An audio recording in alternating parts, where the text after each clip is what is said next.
you hear the bad news, Clark? What happened, Diana? They're not going to make a Wonder Woman 3. Why aren't they going to make a Wonder Woman 3? Because Patty Jenkins got mad because James Gunn told her that her script treatment was really stupid. Well, how was it stupid? Well, they say they want to make Hal Jordan my boyfriend and that he's a descendant of Steve Trevor. That really is stupid. No, it ain't stupid. They're just hating on the game. They're just hating the player. They don't really like it that I got more game than anybody like Bruce Wayne. In the comics, I am the player of all players and Mac of all Macs. Don't call McDonald's. Hal Jordan is the Big Mac. You should have made this movie, man. You should have made it. Now available in paperback and e-readers, Isis, Revenge of the Cyber Goddess. The goddess next door takes on the threat of a deadly digital diva driven to destroy the world in this action-packed, all-new Isis series adventure. Get Isis, Revenge of the Cyber Goddess featuring a bonus pin-up and the other 2 books in the Cyber Goddess saga at online bookstores everywhere today.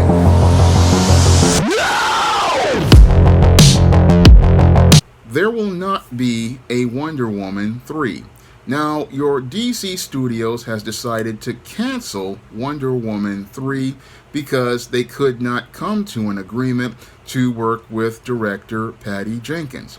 Now, your Wonder Woman 3 looked like it was a lock back in 2019 when it was greenlit right after Wonder Woman 84, and your Patty Jenkins had big plans to make a Wonder Woman 3 to continue the saga of Princess Diana.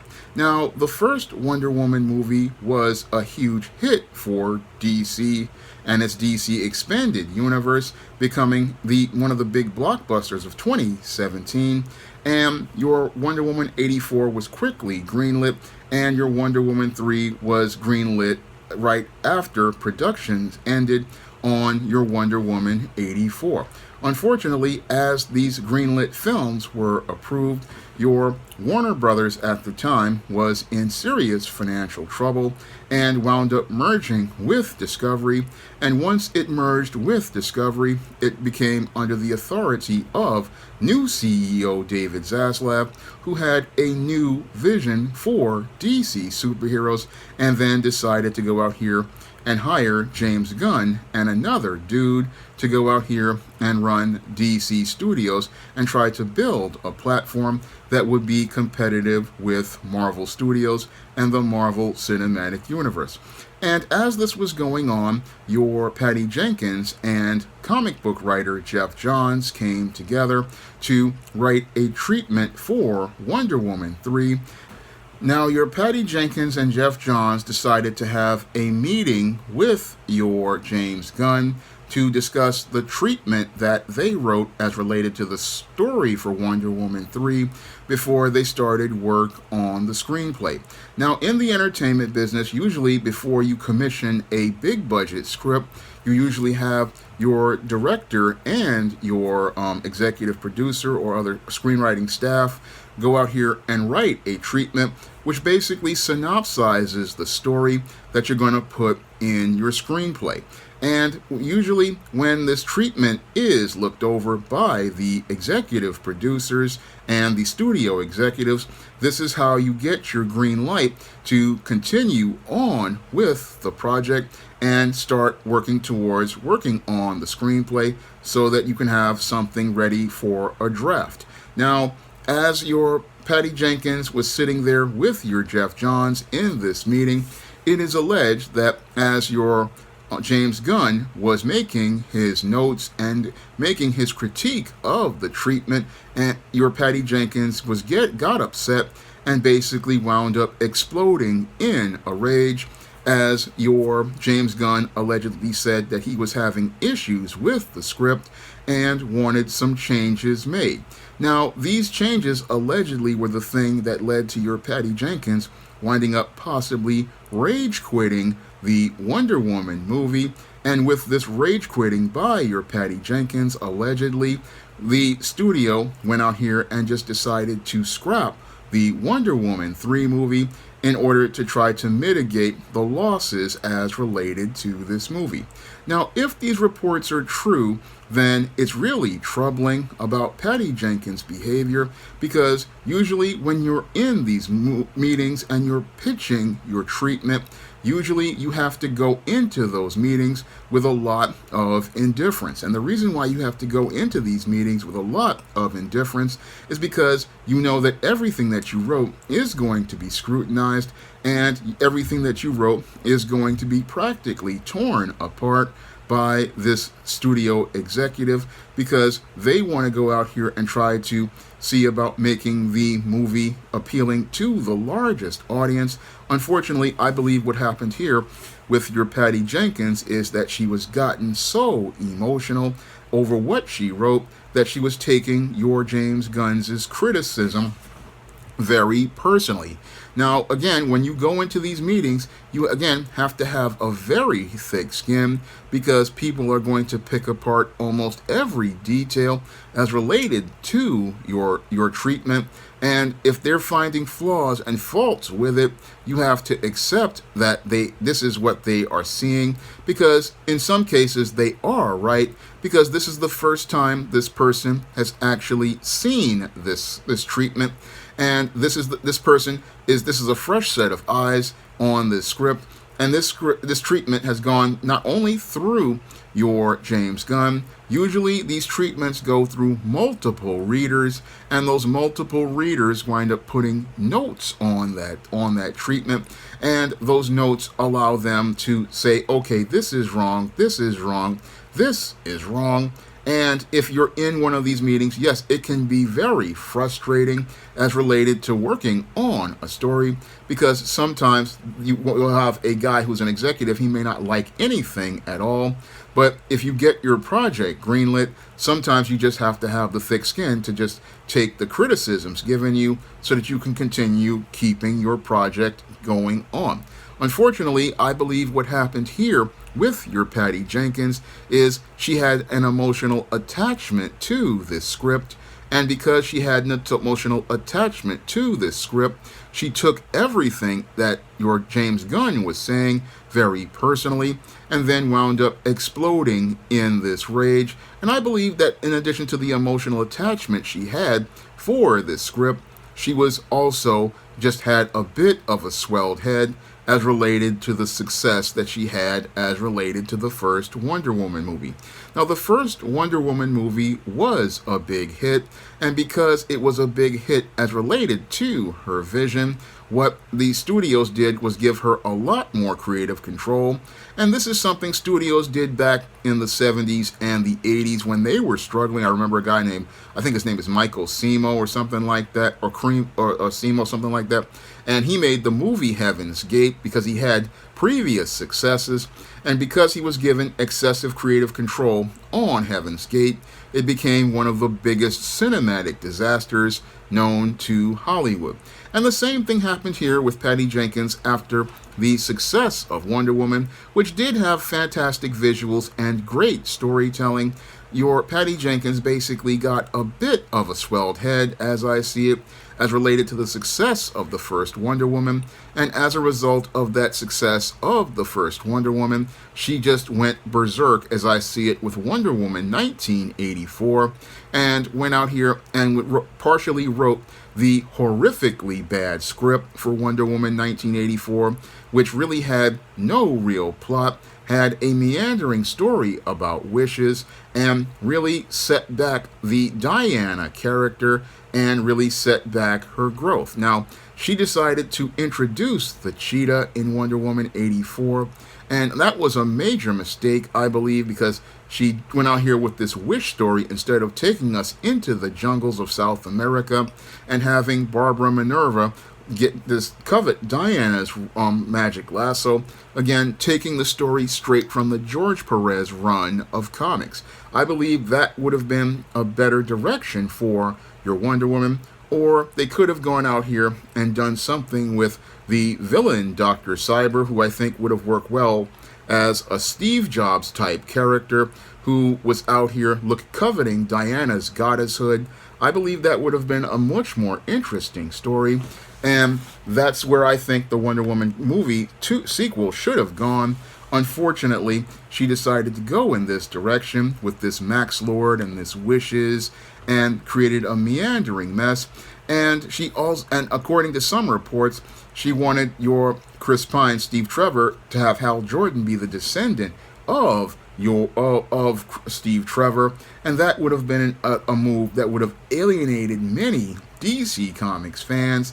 And the whole thing is, your Patty Jenkins was pushing allegedly a lot of bad ideas, and these bad ideas were checked by your James Gunn. And as your James Gunn was checking these ideas, it's alleged that your Patty Jenkins, again, just got into a rage regarding the criticism and wound up quitting the Wonder Woman franchise. Now, that's the kind of emotional decision some females make because they don't want to go out here and follow the lead of somebody trying to help them. And it's really counterproductive when you're working on superhero movies with a director who has a background as related to success. Because as I see it, your James Gunn, again, this is his first time hearing this treatment after hearing about it from his readers, and he's having the first meeting with your Patty Jenkins to get a sense of how she's going to be able to work with him. And this was not a good look for her if this report is true, because when you're a professional and you're acting out in a meeting over a treatment, I mean, a treatment usually is the first meeting that you're going to have with the studio executives. And this first meeting you're having with a studio executive, you're just going into a rage. That's a bad thing and a bad first impression, because again, usually these meetings are just meant to see whether this story is viable, see where you are at the script, see how we're going to be able to put stuff together. And again, this is all done before we put fingers to the keyboard for a screenplay. And if a person is acting out like this, it's a bad sign. And it really was really bad for your Patty Jenkins, because she lost, I believe, $12 million by rage quitting, and she also cost Gal Gadot a $20 million payday.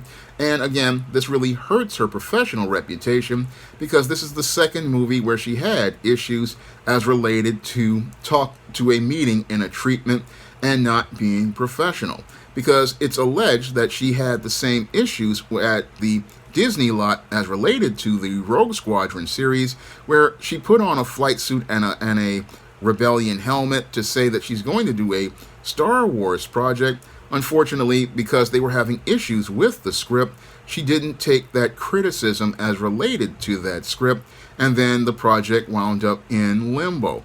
And again, this is not a good look for a director as related to their professional reputation. And if you do this with two of the 4 major big studios, you've practically put yourself halfway out the door as a professional, because if you can't work with producers and work with studio executives towards taking their criticism, you're not going to last very long in this business.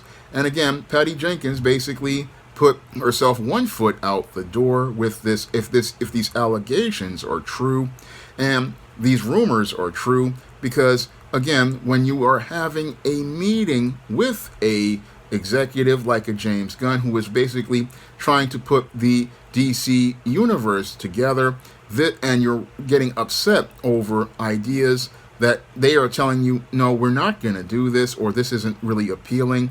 You have to listen to these people, because again, they are coming from an objective perspective.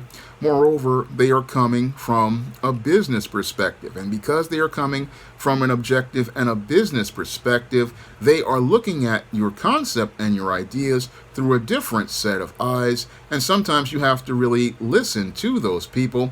And that was something I had to do partially when I was writing the All About Marilyn screenplay. And I sent it to some screenplay contests. Some people said that the Tabitha scene was a bit one-dimensional, so I changed it up. Others, that was one of the issues that they had, and I was willing to be flexible on that part. But when there were other issues that there was things that I could push back on, I did push back on them. And again, these meetings are about them finding out, one, your passion for the story, to where you are as related to the story and where this is important. And you just can't assume things as related to these kinds of meetings. But it looks like to me what's happened with your Patty Jenkins is she got her head gassed. She thinks she's all that. She thinks that she's big time. But this has happened to many directors who went from being big time to being completely forgotten. And it really led to the end of their short careers because, again, when you cannot go out here and work with your producers, work with people, they're not going to let you direct their movies because they want to have a vision that's cohesive. And it looks like to me what James Gunn is trying to do is make sure that the DC cinematic universe this time has a strong foundation similar to the Marvel Cinematic Universe and the Trinity. These are very essential movies, and they need to be in the right hands so that we can get a cohesive story that basically gives us hope as related to the DC Extended Universe. Now, I'm deeply saddened to see your Patty Jenkins leave the Wonder Woman franchise because she did have some great visuals in the first Wonder Woman. She had some great shots, but the whole thing is that when you're working on these movies, again, these are not your IPs, these are not your characters, and you have to go out here and you have to be flexible enough to work with these producers to maintain the integrity of these characters. And sadly, your Patty Jenkins wasn't looking to do that. And again, I'm really questioning her professionalism as related to if she's acting out with two studios, because that's a red flag for me. I mean, yes, you have passion for the characters, but you have to maintain your professionalism. And it's sad that we're not going to get a Wonder Woman 3, but we may get a fresh new take on Wonder Woman from a passionate director, and that's what I'm hoping we may possibly get, because maybe we'll get somebody who can capture the spirit and the heart of some of the best Wonder Woman stories, somebody who can again put another fresh take on the character. Yes, 2017's Wonder Woman was a great movie, but I would like to see somebody go out here and make a movie where we don't see the movie like 84, which really didn't capture the spirit of the 80s, really messed up the character with identity politics and the complete mishandling of Steve Trevor and the complete mishandling of the Cheetah and the Max Lord character, who was just done all wrong. I would really, again, want to see them take a fresh take on another character, like a Dr. Cyber or one of the other characters in the Wonder Woman Rogues Gallery. I would like to see them work on somebody else to make Wonder Woman fresh and contemporary for today. I mean, there's a lot that can be done with the Wonder Woman character. There's a lot that can be done with her as related to a character transformation arc. And there's a lot that can be done towards working towards building a new DC cinematic universe. And they've got the right actress in Gal Gadot, but you need to have the right production team. And with your James Gunn, you have an opportunity to build that right production team that can give us a great new Wonder Woman movie. Now, if you want to read my stories featuring my heroines in the SJS Direct universe, like the Isis series, the E-Steam series, the Spinsterella trilogy, the Thetas, and Eternal Night, you can find all of those books featuring all the heroines of the SJS Direct universe on Amazon.com in paperback and Kindle format. And if you want to pick up my first digital comic, E-Steam No Good Deed, you can find that comic on Kindle for 99 cents. And if you want to see me make more videos about comics, superheroes, science fiction, and fantasy, you can donate to the Patreon, the PayPal, or the Cash App by clicking the links in the description box. That's all I have to say for this video. You can comment, rate, and subscribe. Now available in paperback and e-readers, Isis, Samurai Goddess. The goddess next door takes on kung fu killers in this action-packed martial arts Isis series adventure. Get Isis, Samurai Goddess in paperback and e-readers today.